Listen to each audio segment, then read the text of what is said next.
Bonjour tout le monde, ici Marjorie Théodore au micro. Merci d'être avec nous pour une autre belle émission de Vivement les femmes. Donc, aujourd'hui, nous allons aborder le tabou qui entoure notre périnée, cette région du corps qui s'étend de l'anus aux parties génitales. Et on parle souvent également de plancher pelvien. Quand est-ce, entre amis, ose-t-on avouer avoir des pertes urinaires dérangeantes ou encore des douleurs lors des relations sexuelles? C'est quelque chose qu'on garde toujours dans notre intimité. Alors aujourd'hui, autour de la table, deux spécialistes nous incitent à cesser d'ignorer notre périnée et nous éclairent sur le sujet. Alors, il s'agit de Caroline Arbour, physiothérapeute en santé périnéale, et Brigitte Vaillancourt, professeure de yoga.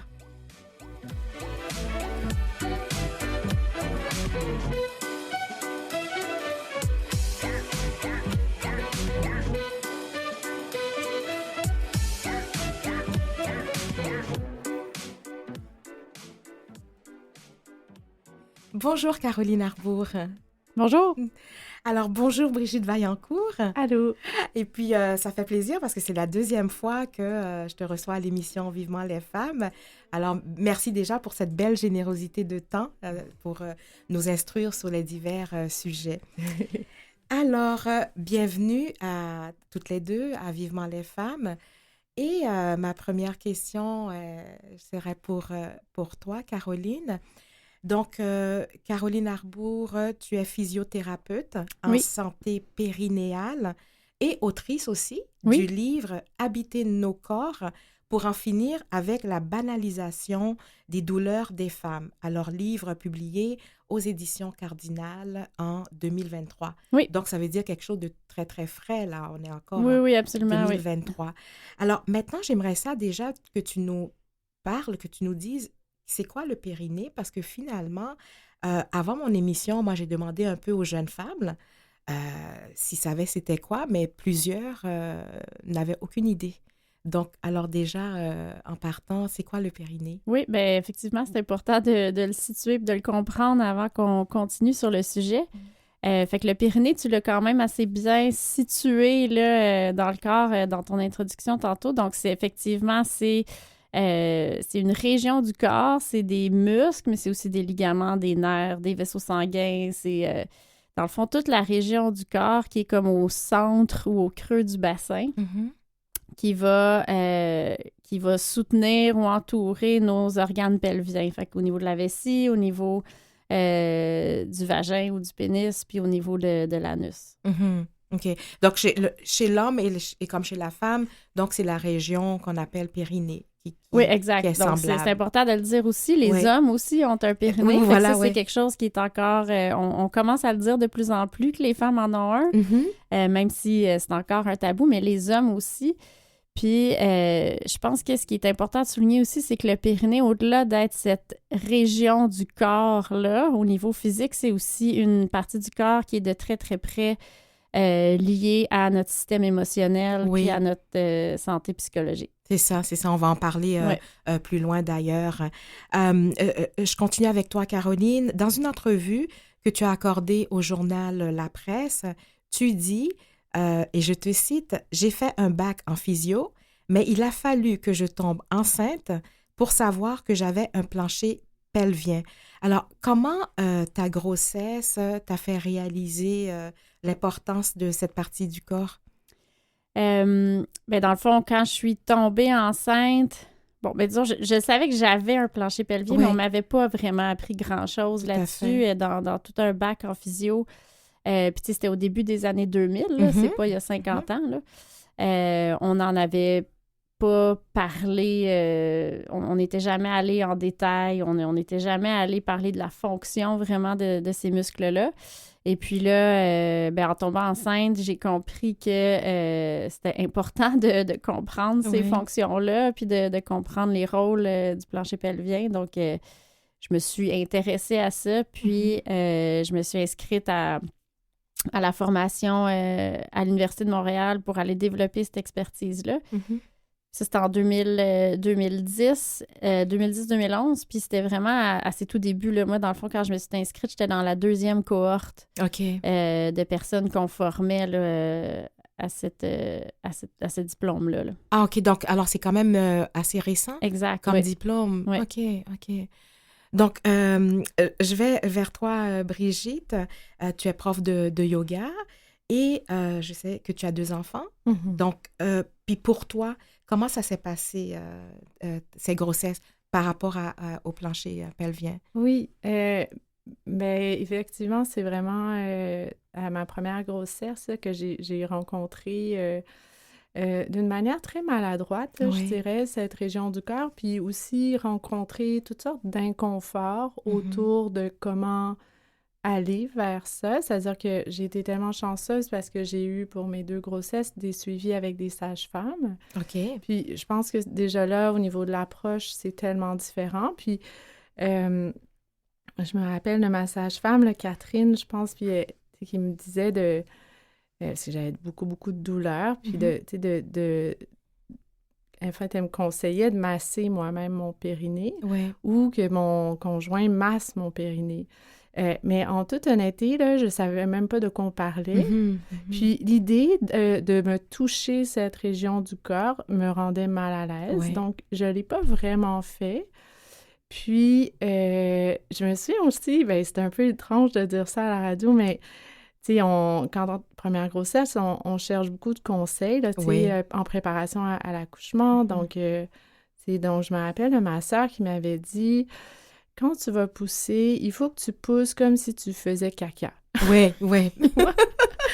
Puis, dans le fond, elle parlait de mon périnée, mais je ne le savais pas, tu sais. Puis, moi, j'ai retenu ça parce qu'elle a eu 3 enfants, donc je me suis dit, OK, elle sait de quoi elle parle. Puis, j'ai eu un accouchement super difficile et j'ai poussé pendant 6 heures. Puis, pendant 6 heures, à la fin, je faisais n'importe quoi, mais je veux dire, je me concentrais au tout début, en tout cas, vraiment sur cette région du corps. Puis, je suis convaincue que j'ai gardé des traces de cet accouchement-là et de cette manière de contracter qui n'était pas en connaissance de cause, qui n'était pas organique non plus. J'avais comme pas cette sensibilité-là. Puis, mon enfant est né. Puis ça a bien été, mais j'étais amochée là, sur toute cette région-là de mon corps était meurtrie là, profondément. Puis, tu sais, j'ai bien récupéré, j'ai été chanceuse, j'ai été jeune, mais j'ai pas... j'ai jamais... Tu sais, tout ce qu'on m'a dit après, tu sais, tu mets de la glace, puis après, tu fais des exercices Kegel, tu sais, mais... c'est pas... Je pense qu'à l'âge que j'ai maintenant, j'aurais un tout autre regard sur comment soigner cette partie-là de mon corps. Et je regrette un... tu sais, après, ça va, là, j'ai d'autres entrées vers mon corps, mais je pense que c'est une partie de mon corps qui aurait demandé beaucoup plus de soins et de présence et d'accompagnement, tu sais. Puis ça, c'est un peu quelque chose que je regrette dans le sens que je trouve tu sais, l'émission ici, pourquoi on n'en parle pas assez, tu sais, c'est un petit peu ça le sujet, comment on devrait en parler, pourquoi on est gêné, mais c'est vraiment important, tu sais, puis surtout comme femme, si on a des enfants, des accouchements par voie naturelle, tu sais, il y a plein de... en tout cas, ça laisse des traces, tu sais, ça reste présent en nous, là. Oui. D'accord.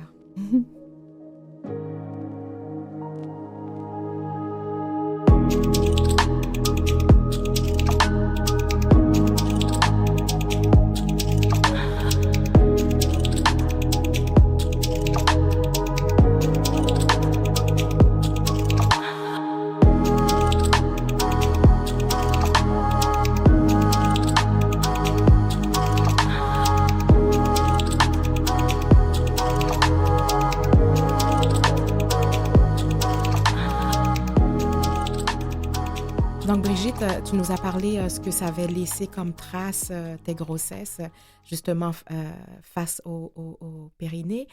Caroline, est-ce que ça a aussi laissé des traces? Est-ce qu'il y a eu, si on peut parler comme ça, un traumatisme ou... Oui, en fait, donc comme je disais, tu sais, quand je suis tombée enceinte de mon premier enfant, je suis allée...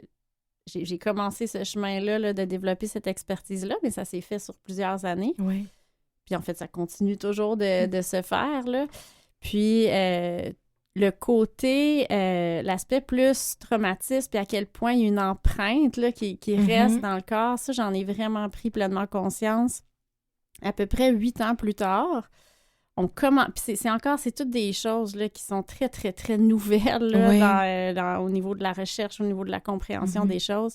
Puis j'étais dans un cours de formation continue sur la santé périnatale, puis on parlait de traumatisme, puis pendant ce cours-là, l'enseignante faisait un traitement spécial avec une autre participante, puis moi, je me suis mise à pleurer là, de façon complètement inattendue. J'ai jamais... Je fais pas ça de façon régulière, pleurer dans un cours, ça m'était jamais arrivé. Puis c'est comme si ça m'a frappé l'évidence là, du fait que je gardais un traumatisme de cette naissance-là, qui c'est pourtant, je me suis toujours fait dire, ça a bien été. D'emblée, moi j'étais à l'hôpital avec une médecin que j'aimais beaucoup, que j'aime encore à ce jour. Je pense qu'il y a personne dans toute mon histoire qui a... On en entend là, des histoires d'horreur, c'est pas ça que j'ai vécu, c'était quelque chose de beaucoup plus subtil que ça, qui était vraiment plus une conséquence du système, je pense, que de la mauvaise volonté de quelqu'un, là, mais à quel point j'ai perdu le contrôle sur tout ça, puis ça, finalement, c'est un moment qui m'a pas du tout appartenu, alors que ça devrait nous appartenir. C'est les personnes qui nous accompagnent devraient nous accompagner, justement, et non faire ça à notre place. Ça fait une immense différence sur la façon dont le corps l'approche puis l'aborde. Puis je vous entends parler parce que vous êtes les deux beaucoup plus jeunes que moi, mais je me remets, moi, à l'époque où j'avais mes enfants et tout. C'était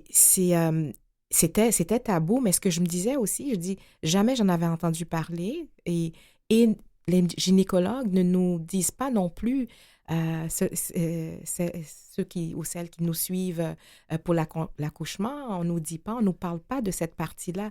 Et parfois, il y a des situations qui arrivent qu'on aurait dû savoir, un peu que lorsqu'on parle aussi du déchirement, lorsque on est déchiré, ensuite on est cousu. Donc, tout ça fait très, très mal après. Mais on n'en a pas parlé. Mais pourquoi, jusqu'à présent, il semble que même les gynécologues n'en parlent pas?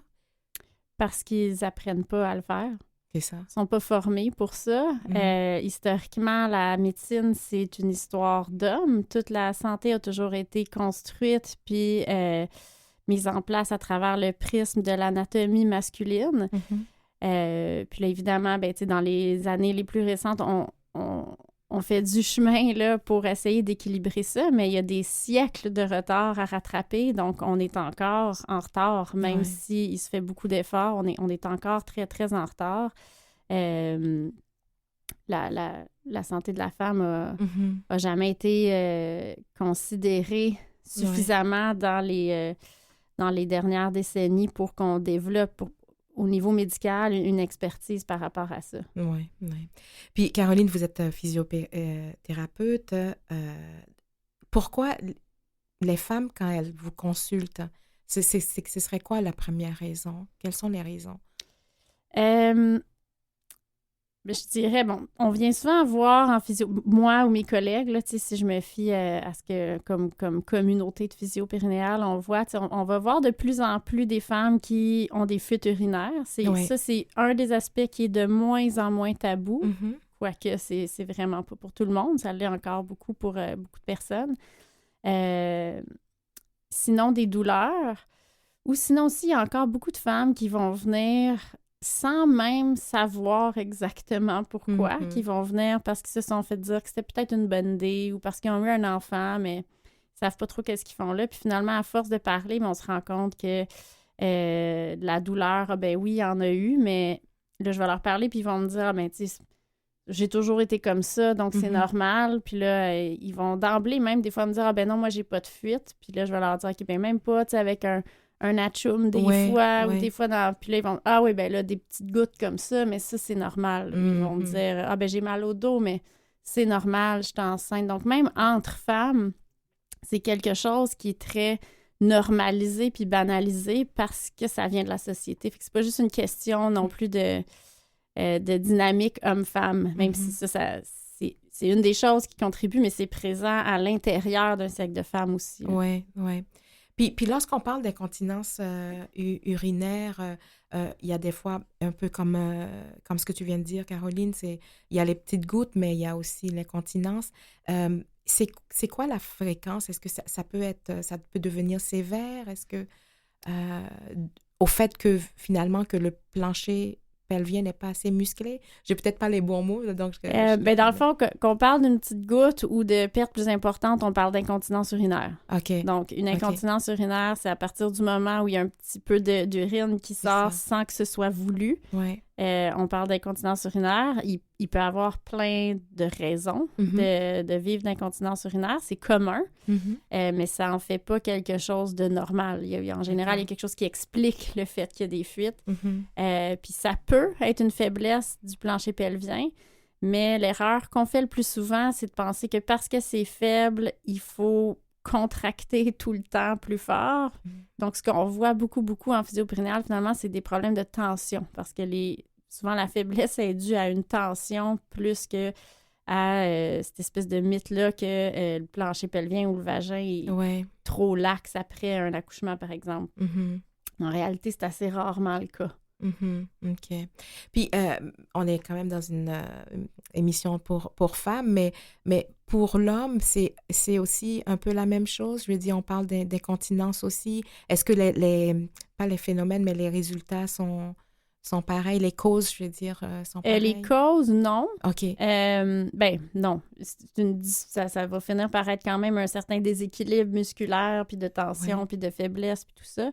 Mais les hommes vont consulter beaucoup autour d'une prostatectomie. Oui. Donc, les hommes qui ont dû subir une intervention pour ça, à différents... Il y a différentes intensités de chirurgie, disons, puis de symptômes. Donc, ça peut avoir un impact sur l'incontinence. Puis sinon, à tous les âges, des hommes qui vont avoir des douleurs parce qu'ils ont des tensions, entre autres, là, ou pour d'autres raisons, mais... des fuites ou des douleurs, là. OK. Brigitte, t'es prof de yoga, donc dans la pratique du yoga, ça aide, je crois. Il y a des mouvements, donc j'aimerais ça que tu nous en parles. Oui, puis c'est sûr que moi, je suis pas thérapeute, donc je suis même pas spécialiste. Oui, c'est ça, exactement. J'ai un chemin, disons que j'ai un chemin, puis aussi une curiosité. Une présence là, qui est portée à cette région du corps dans ma pratique personnelle puis dans mes enseignements. Mais tu sais, c'est important de le dire aussi parce que prof de yoga, c'est un autre apprentissage, c'est d'autres sortes c'est pas de l'intervention, c'est pas, tu sais, c'est vraiment un autre contexte. Mais il y a quand même, c'est aussi une occasion de porter attention puis de s'intéresser, tu sais, que ce soit ensemble ou seul. Puis, dans le fond, je pense que, tu sais, après mes 2 accouchements, il y a eu un temps, puis je suis revenue à cette région du corps à travers des douleurs chroniques au niveau lombaire, chez moi, là, personnellement. Donc, tu sais, des douleurs chroniques qui, finalement, tu sais, qui s'amplifient, puis j'ai investigué beaucoup, puis c'est tout attaché, tu sais, puis... de prendre conscience aussi de tu sais, un peu de notion de comment on ressent ça dans le corps, puis l'espèce des douleurs qui sont diffuses, c'est des douleurs plus névralgiques, donc ça vient interférer, là, tu sais, proche de l'os de la fesse, autour de la hanche, mais aussi à l'intérieur du bassin, tu sais, au périnée, puis au plancher pelvien, puis à l'intérieur, là, tu sais, tu sens, là, tout d'un coup, bien, il y a toutes sortes de couches, là, il y a une profondeur, là, c'est complexe, tout ça, puis d'apprendre finalement, tu sais, à la fois à mieux soutenir, tu sais, à mieux stabiliser le bassin, à l'aide de certains mouvements. Bien là, pour moi, c'était révolutionnaire, tu sais, mais aussi apprendre à détendre à travers une attention qui est portée à la respiration. Puis on parle, tu sais, de diaphragme pelvien. Donc, ça, c'est pas si connu là, quand j'introduis ça dans ma pratique, dans mes cours. C'est toujours... mais peut-être vous sentez rien, puis c'est pas grave, tu sais. Comme, on fait juste, tu sais, explorer, puis c'est très, très subtil, et pourtant, quand on connecte avec ça, ben je pense que c'est le fun, là, tu sais, ça ouvre un peu, là, les possibilités, mais aussi, tu sais, tout à l'heure, là, Karine parlait, tu sais, du côté émotionnel, tu sais, puis il y a des sensibilités, là, qui sont stockées aussi, là, tu sais, des histoires dans nos bassins, tu sais, qu'est-ce qu'on porte? On va reprendre, Brigitte, merci.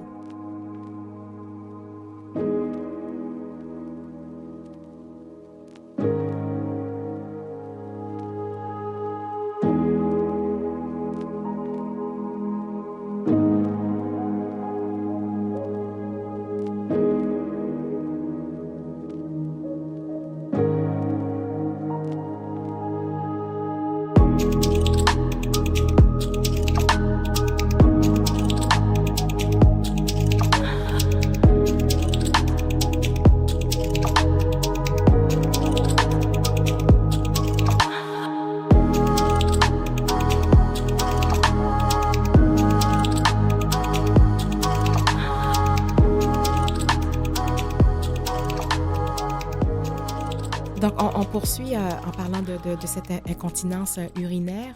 D'abord, est-ce que c'est un problème qui peut se régler, mais avant d'aller vers Caroline qui va donner son point de vue au niveau de, comme en tant que physiothérapeute, toi, Brigitte, comme professeur de yoga, qu'est-ce que tu prends en compte pour justement aider des femmes qui auraient ce problème-là? Ben, c'est sûr que c'est plus rare qu'on vient vers moi avec cette question-là pointue. OK. Le contexte se prête peut-être un peu moins, mais néanmoins, récemment, j'ai ouvert un peu là, mes cours aux changements hormonaux, tu sais, avec des cours d'un groupe de femmes là, sur la péri puis la ménopause. Et ça a été, c'est formidable. Fait qu'on dit un petit groupe de femmes beaucoup plus intime. Puis dès là, tu sais, le fait que le contexte est nommé puis qu'on est là pour ça, bien, il y a aussi un espace de confiance, tu sais, quelque chose qui peut, on peut mieux s'abandonner. Puis là, j'ai trouvé ça vraiment intéressant. Puis en fait, moi, je donne toutes sortes de cours d'enseignement mais de yoga, mais encore plus des cours qui sont, on appelle ça des cours restaurateurs. Donc, c'est des pratiques qui sont super passives. Des fois, tu sais, c'est d'endormir les gens. Mais des fois, j'ai l'impression que c'est des adultes qui font la sieste. Mais, tu sais, c'est des cours où on va utiliser beaucoup d'accessoires puis vraiment porter attention au système nerveux, mais juste porter attention parce qu'on se retrouve un peu immobile puis on dégage de l'espace pour certaines régions du corps. Donc, dans ce cours-là sur péri puis ménopause, bien, il y avait beaucoup d'attention autour du bassin. Oui. Puis, dans le fond, mon approche, ça a été vraiment juste de placer les femmes puis de rester, de demeurer. Des fois, il y avait un peu de mouvement, mais juste d'amener notre attention vers ça. Ouais. Puis, mine de rien, là, c'est comme une petite révolution. Ouais. Je sais pas comment dire. Puis, tu sais, plein de femmes qui sont très, très fortement incommodées par les symptômes, soudainement, mais d'une grande violence, comme un effet déstructurant majeur sur leur vie, dans toutes les sphères de leur vie. Mais aussi, c'est... Tu sais, j'ai envie de dire, il y a quelque chose aussi de l'ordre de, tu sais, notre société, tu sais, on n'est pas... C'est dur de porter attention. Tout à fait. Ben oui. De s'arrêter puis de dire, qu'est-ce qui se passe? Mon corps change. Parce qu'il y a tellement de... Tu sais, ça va vite, on travaille, on veut maintenir tout ce qu'on a construit, mais alors que c'est des changements majeurs, puis juste de s'arrêter dans un espace dédié à ça, ben c'est vraiment intéressant ce que ça donne. J'en doute pas. Parce que c'est la prise de conscience aussi à ce moment-là de son corps. Puis le yoga permet aussi cette prise de conscience de toutes les parties du corps, mais essentiellement dans le but de notre sujet. Caroline, en tant que physiothérapeute, est-ce que, c'est ça, il y a des exercices, est-ce qu'on peut arriver à dire que le problème peut être réglé? Et la grande majorité du temps, oui. OK. Il y a des très bons taux de succès là, en physiothérapie pour des problèmes de fuite urinaire ou de douleur. Ça prend de la motivation, ça prend de la confiance, ça prend de la discipline quand même. C'est pas des traitements miraculeux, là. Puis, tu sais, pour faire du chemin sur ce que Brigitte dit depuis tantôt, ben c'est ça demande de prendre du temps pour soi. C'est beaucoup un travail de prise de conscience, d'abord et avant tout. Apprendre à ressentir son plancher pelvien, le mouvement autour de ses hanches, de son bassin, tout ça, c'est vraiment... je le compare souvent à apprendre à jouer un instrument de musique. Donc, si on n'avait jamais joué du piano puis qu'on se mettait à apprendre le piano demain matin, bien, probablement que nos doigts ne feraient pas exactement ce qu'on veut pour faire des gammes ou des mélodies. On aurait besoin de se concentrer, on aurait besoin de regarder, on aurait besoin de travailler régulièrement. C'est un peu la même chose au niveau de cette partie-là du corps qui a souvent été ignorée pendant des années, si c'est pas une vie entière. Oui. Donc, le travail à faire est souvent quand même important. Mais si on est prêt à le faire puis qu'on croit que ça peut s'améliorer, on a beaucoup de résultats positifs là, avec ça. Là. Et puis, alors, il s'agit d'exercices oui, bien c'est ça va être concrètement, ça va varier d'une personne à une autre. Là, c'est difficile d'y aller de façon très précise comme ça à la radio, mais on veut apprendre à contrôler la partie du corps. Donc, tu sais, souvent, au-delà, on a l'idée là, que faut renforcer, mais ça, c'est vraiment juste un aspect parmi plein d'autres. C'est vraiment pas ça uniquement qu'il faut garder. Il faut vraiment apprendre à ressentir le mouvement, à le percevoir. On peut pas le voir avec nos yeux, comme si on faisait des gammes au piano. Donc, il faut comme le voir de l'intérieur. Donc, c'est une pratique qui est souvent nouvelle, qui demande de s'arrêter, qui demande de prendre le temps, puis qui demande d'aborder notre corps d'une façon qu'on n'est pas habitué de le faire. Donc, donc, c'est ça. Moi, comme physio, je suis là pour les accompagner là-dedans, puis pour les guider. Puis, tu sais, je vais avoir une connaissance un peu plus aiguisée d'aller palper avec mes mains, aller ressentir ce qui se passe. Donc, aider les personnes à trouver ce qui se passe dans leur corps. Parce que des fois, tout seul, on est perdu. On sait comme pas par où commencer. Fait qu'on est là pour accompagner puis pour guider plus que pour... C'est ça. Si quelqu'un va mieux, c'est pas grâce à moi, là, c'est juste... Moi, j'ai été là pour l'accompagner. Pour l'accompagnement, oui.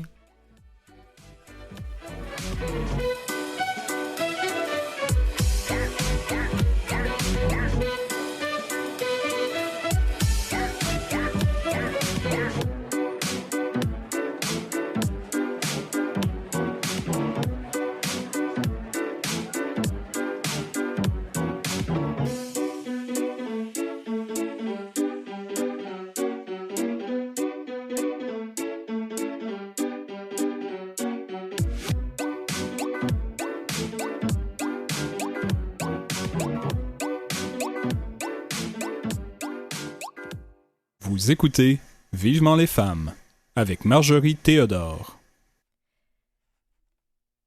Autour de la table avec moi, Caroline Arbour, physiothérapeute périnéale, et Brigitte Vaillancourt, prof de yoga.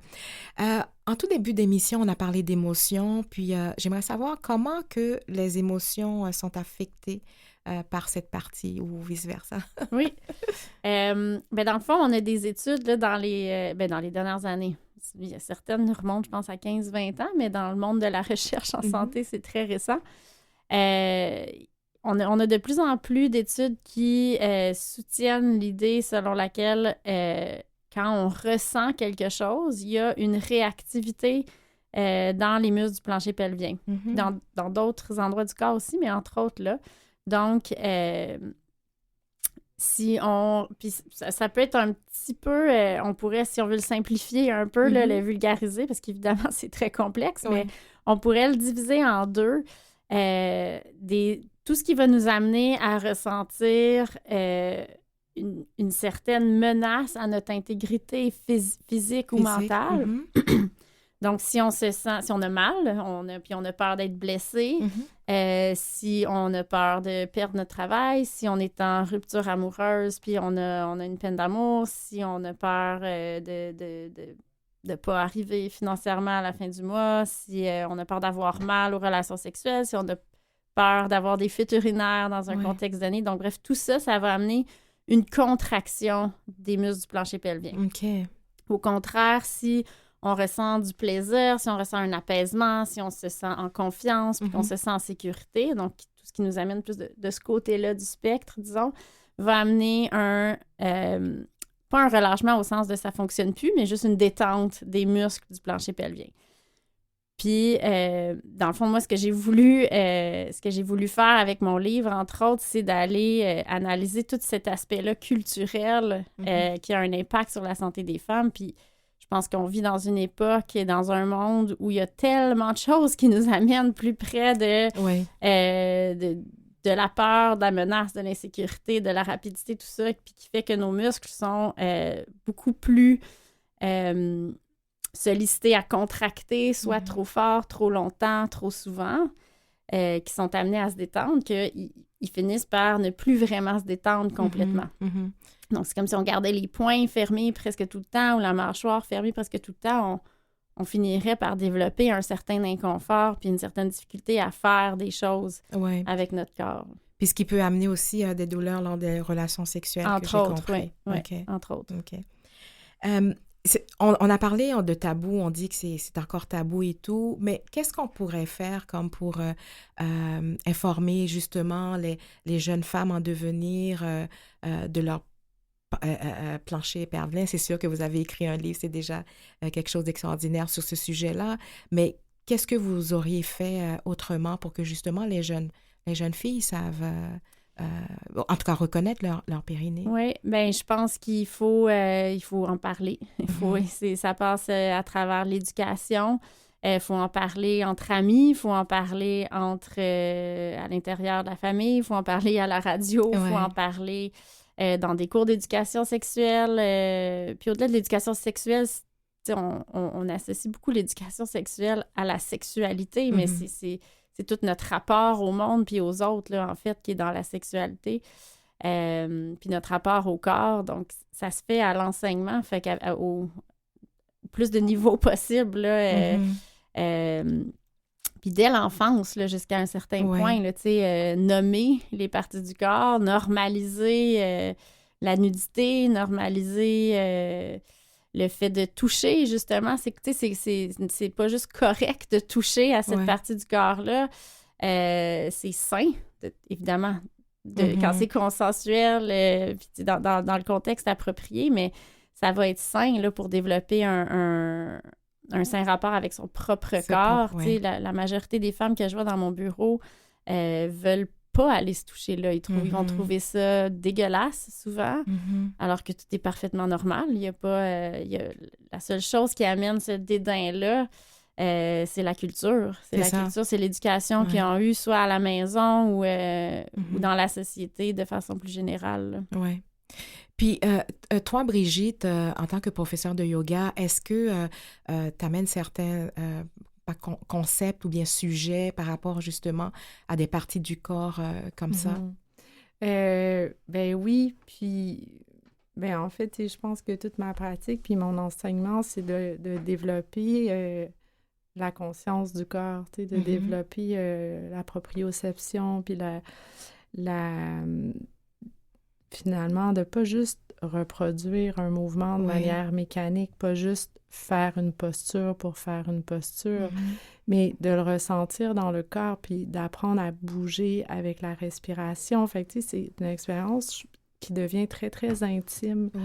Et je pense très touchante aussi, puis... ça peut se faire dans le rire, là, c'est pas nécessairement intense. Non, tout à fait. Il y a de la place pour beaucoup de rire, puis mais je trouve que c'est quelque chose qui... Tu sais, moi, j'ai eu un parcours où je suis passée par des longues études universitaires, donc quelque chose de très cérébral, puis pourtant, tu sais, ma mère était beaucoup dans son corps, tu sais, mais... tellement dans son corps, moi, j'ai eu peur de ma mère, puis j'ai eu peur de mon corps. Puis ce qui était comme pour moi un peu plus sain, c'était de passer par le cérébral, tu sais. Puis ça m'a pris beaucoup d'années à défaire ça, puis à m'intéresser justement à tout mon corps. Puis c'est comme un apprentissage dont je suis très, très reconnaissante de m'être donné ça. Puis tu sais, le yoga, souvent, ça peut être un peu... tu sais, il y a aussi des dérives, là, avec le yoga qui est maintenant quand même quelque chose de très répandu. Oui. Une source de revenus aussi, tu sais, puis des fois beaucoup de pression là, pour tout ce qu'on appelle là, l'industrie du bien-être. Puis, tu sais, moi, je suis assez critique par rapport à ça, mais néanmoins, le yoga m'a vraiment apporté, tu sais, puis c'est quelque chose qui évolue dans le temps, tu sais, donc tu changes avec ta pratique de mouvement, puis qui me permet de me connaître vraiment d'une manière intime, puis de lire un petit peu les autres, tu sais, d'aller vers les autres, de transmettre, puis ça rebondit, là, tu sais, fait que c'est tellement précieux, c'est riche, là, ça, tu sais, ça va un peu partout. Ouais.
Caroline, j'aimerais savoir, comme pour une femme qui nous écoute, c'est quand qu'il faut commencer à consulter? Donc, de dire, OK, j'ai un problème, il faudrait que je consulte. À quel moment? Ben,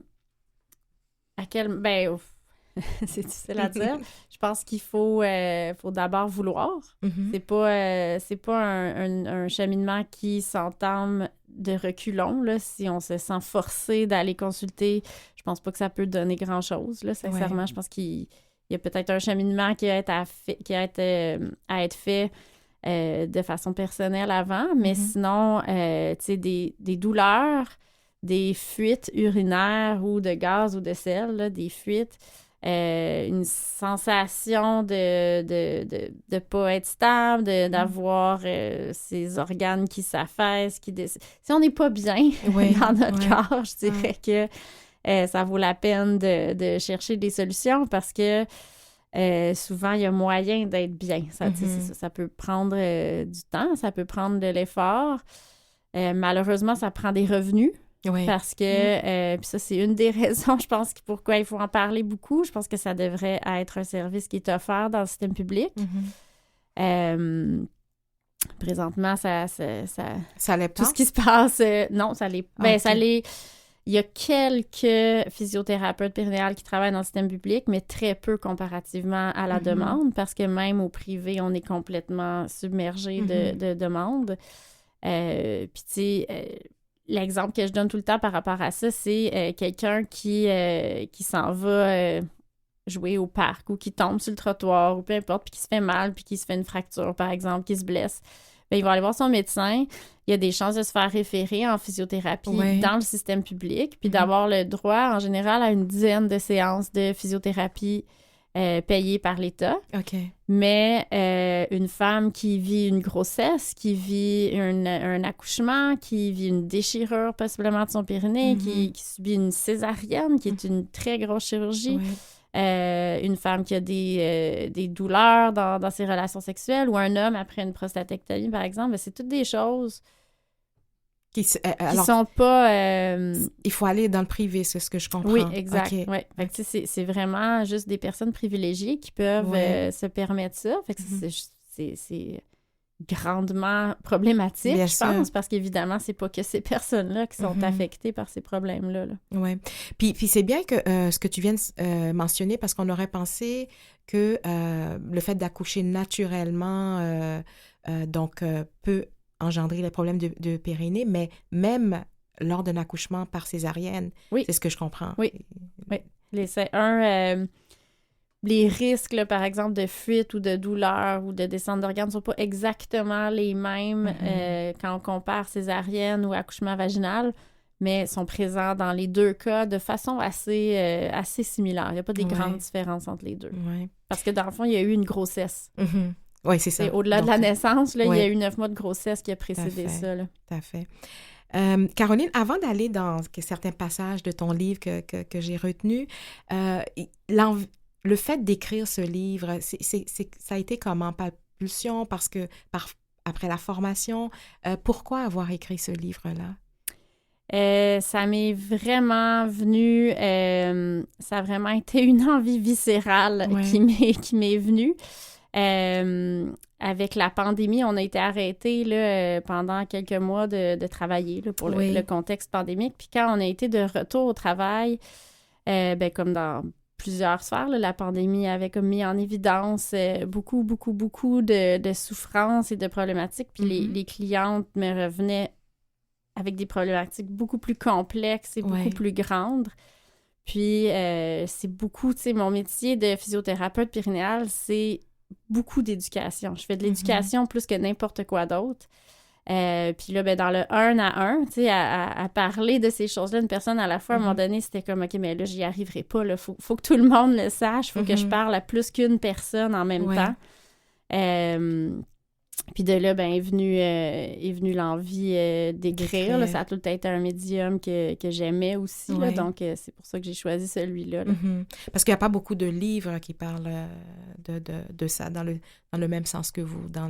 Non, je pense pas qu'il y en a beaucoup. Puis en fait, je pense que c'est le seul qui vient vraiment analyser ça de façon plus globale. Puis le rôle justement des émotions, de la société, du contexte, de la culture, de quelle façon il y a tous ces liens-là qui sont importants à faire pour bien comprendre l'importance de cette prise de conscience-là par rapport à nos corps.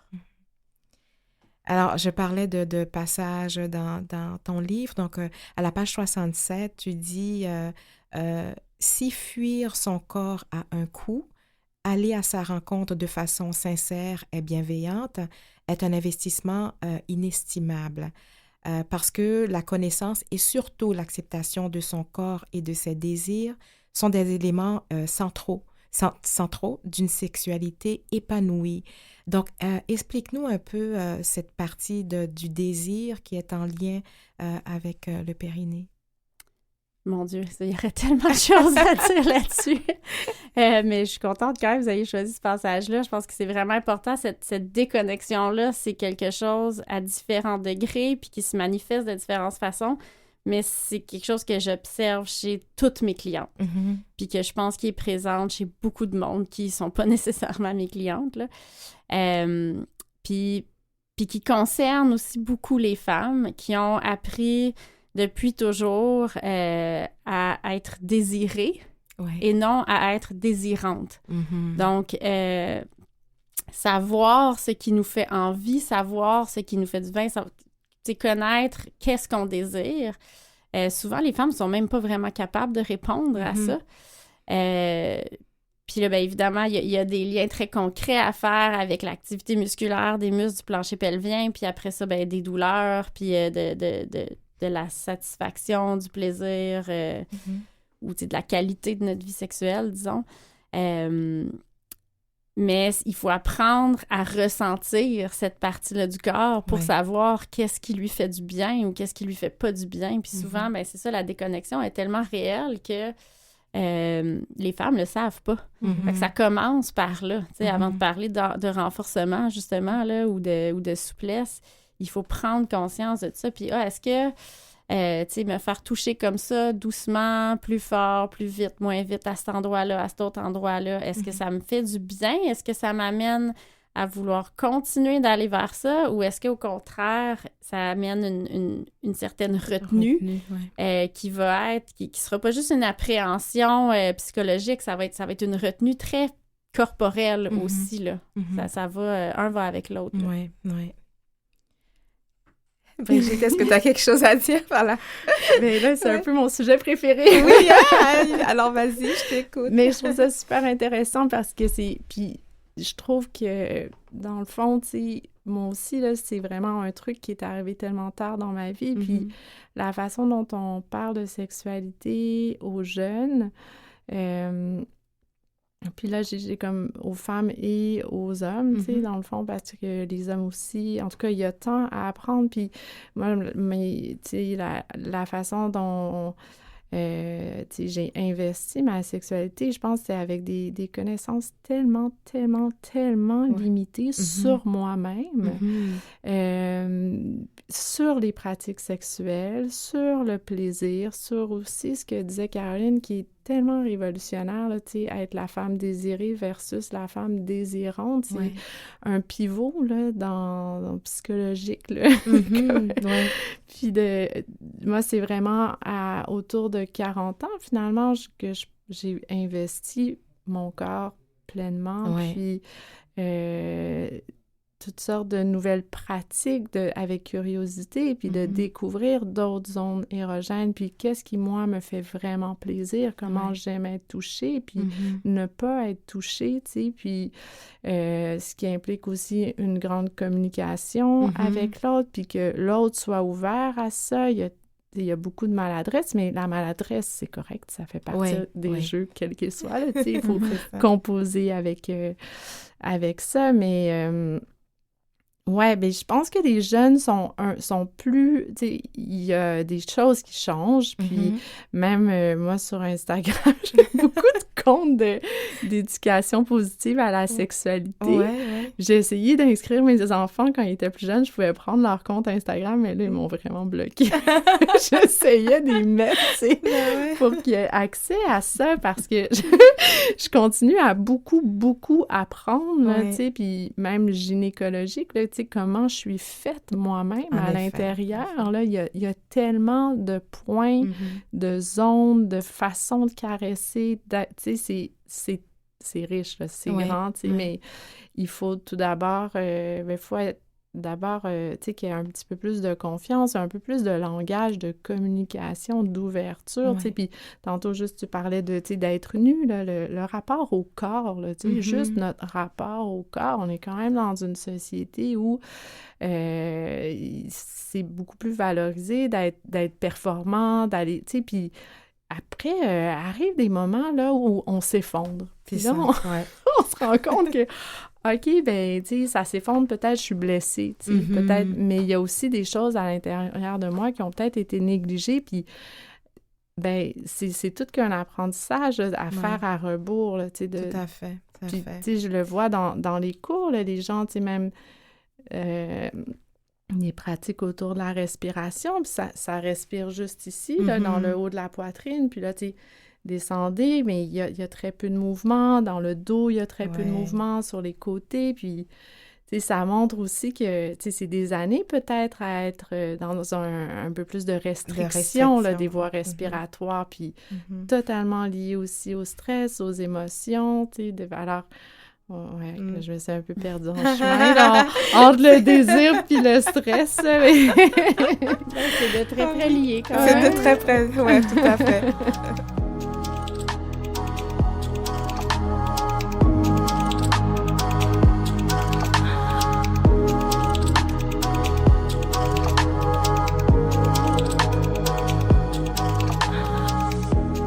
Maintenant, Caroline et Brigitte, j'aimerais ça qu'on parle du vieillissement. Hein? Comment notre périnée vieillit? Quelles sont les conséquences? Donc, dans le fond, notre périnée fait partie de notre corps. Donc, il va vieillir comme le reste du corps. Il va évoluer au fil du temps. Il n'y a pas... c'est pas une question de avant ou après naissance nécessairement, même si ça peut amener certains changements, mais c'est une évolution là, qui se fait progressivement au fil du temps. Ce qui est difficile avec le vieillissement, si on parle de santé des femmes, par exemple, c'est que il y a beaucoup d'idées négatives en lien avec ça. Donc, c'est beaucoup quelque chose qu'on travaille comme société à essayer de freiner ou de nier ou d'ignorer ou de contrer, alors que c'est inévitable. C'est pas quelque chose qu'on peut réellement freiner. On peut juste comme en masquer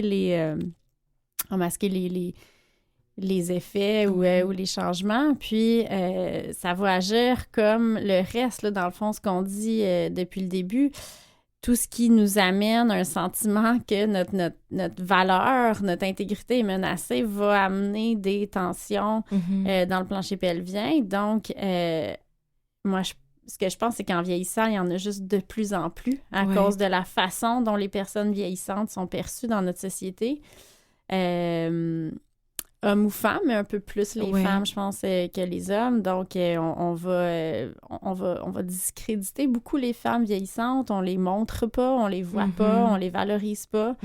Donc, c'est difficile après ça, personnellement, de se dire, OK, ben je perds en valeur parce que je vieillis. Alors que c'est complètement faux. C'est vraiment une question culturelle parce qu'il va y avoir d'autres cultures dans le monde qui vont avoir un regard complètement différent sur la femme vieillissante, qui vont la valoriser, qui vont même... parfois, les femmes ménopausées vont gagner en droit de parole et en valeur de leur opinion parce que on dit qu'elles ont atteint un certain degré de sagesse. Il y a des cultures qui vont parler d'un second printemps, donc qui vont vraiment voir la valeur plus transformative de la période autour de la ménopause. Donc, c'est possible, il y a moyen de voir ça pour ce que c'est. C'est une transformation.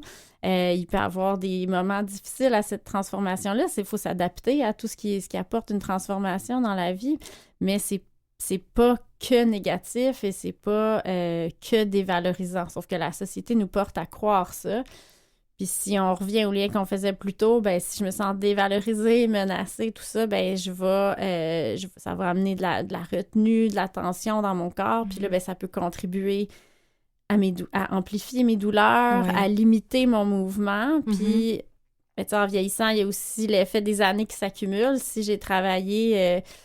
si ça fait 40 ans que je travaille assise au lieu de 10, ben ça va paraître un peu plus aussi. Si ça fait 40 ans que j'accumule du stress, ça va paraître un peu plus aussi. Puis si ça fait 40 ans que j'ignore cette partie du corps-là, je m'éloigne de plus en plus de cette connexion-là qu'idéalement j'ai recherchée. Oui.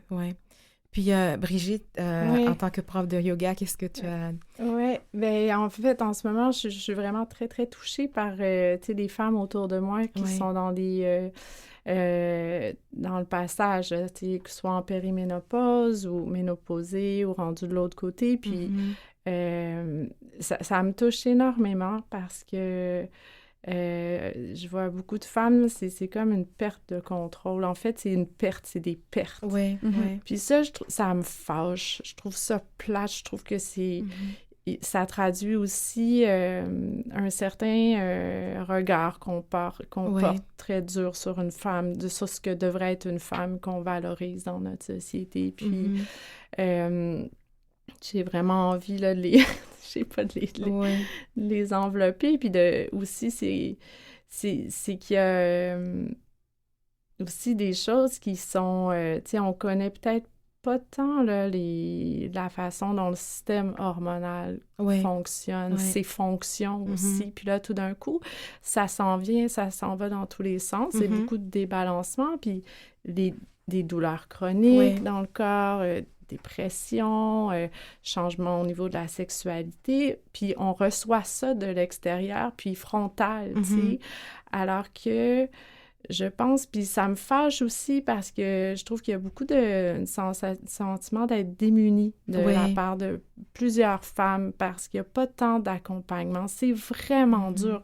Il y a plein de femmes autour de moi, elles sont sans soutien médical ou leur médecin refuse d'aller vers, tu sais, que ce soit la prise d'hormones, puis il n'y a pas tant d'autres alternatives, ou bien prenez des antidépresseurs. Combien de femmes là, sortent avec une prescription d'antidépresseurs? Je dis pas que c'est bon ou mauvais, mais je dis juste qu'il y a un manque quand même. Puis la solution de certaines femmes qui peuvent se le permettre ou qui vont choisir, c'est qu'elles vont aller vers le privé. Et même ici, ça coûte une fortune, tu sais. Donc ça me fâche. Puis après, ben elles vont être, tu sais, ça peut marcher, ça peut moins bien marcher, mais tu sais, dans tous les cas, je trouve qu'il y a quelque chose qui marche pas, tu sais. Puis ouais, mais c'est ça, puis ça revient aussi à, tu sais, tu parlais de sagesse, tu sais, de comprendre cette période-là, notre vie. Il n'y a pas de miracle, là, on ne va pas y échapper, non, comme non, femme, là, mais c'est naturel, ça fait, puis ça nous amène vers un autre cycle de vie. Oui, tout à fait.